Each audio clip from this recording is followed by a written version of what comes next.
There was that one place I always thought about, and I just wanted to be there with you. The place that no eye has ever seen, the place that no heart has ever perceived. I had a great feeling inside of me.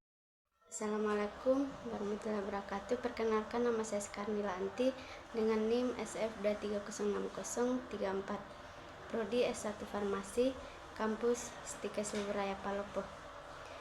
Nah, di sini saya akan menjelaskan tentang pengaruhnya pH dan pengaruhnya terhadap stabilitas dan penyerapan obat. Nah, di sini saya akan menjelaskan apa itu pH, stabilitas pH, penyerapan pH, struktur kimia pH, beserta grafik atau skema pH. Nah, pH memiliki pengaruh besar terhadap stabilitas dan penyerapan obat, sehingga perlu dipertimbangkan dengan cermat. Yang berikutnya, stabilitas pH. Stabilitas pH merupakan faktor penting yang mempengaruhi stabilitas obat dalam larutan berair. Perubahan pH dapat menyebabkan perubahan kimiawi pada obat seperti hidrolisis atau dekomposisi.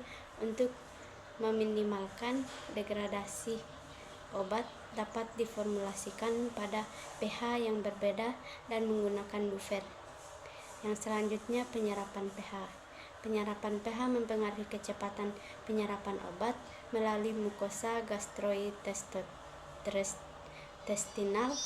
Obat yang tidak larut atau hanya larut sebagian dalam pH lambung mungkin tidak dapat diserap dengan baik sehingga mencapai pH yang lebih tinggi di usus. Kemanjuran, keamanan, dan ketepatan pH berperan penting dalam menentukan kemanjuran, keamanan, dan ketepatan pemberian obat. Beberapa hal yang perlu diperhatikan terkait pH dan penyerapan obat. Sebagian besar obat adalah asam lemah atau basa lemah, sehingga ada dalam keseimbangan antara bentuk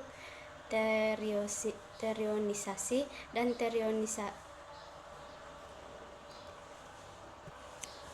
hanya molekul obat netral yang dapat menembus membran fisiologis secara pasif. Penyesuaian formulasi seperti penggunaan pelapis enterik dapat membantu mengoptimalkan penyerapan obat. Interaksi makanan obat dapat mengakibatkan penyerapan obat yang tertunda, menurun, meningkat, dan terkadang tidak berubah. Selanjutnya, struktur kimia pH. Struktur kimia pH adalah logaritma negatif konsentrasi ion hidrogen dengan bilangan pokok 10. Ya, selanjutnya grafik atau skema pH. Di sini ada contoh.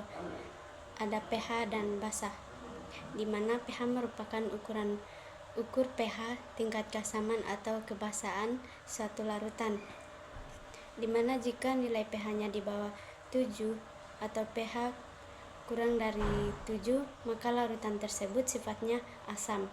Sedangkan jika pH-nya di atas 7 atau pH lebih tinggi dari 7, maka larutannya disebut sifatnya basa. Sementara itu, jika nilainya 7, berarti larutan tersebut sifatnya netral. Mungkin itu saja penjelasan saya tentang pH. Semoga bermanfaat buat kita semua. Kurang lebihnya mohon dimaafkan. Saya ucapkan banyak terima kasih.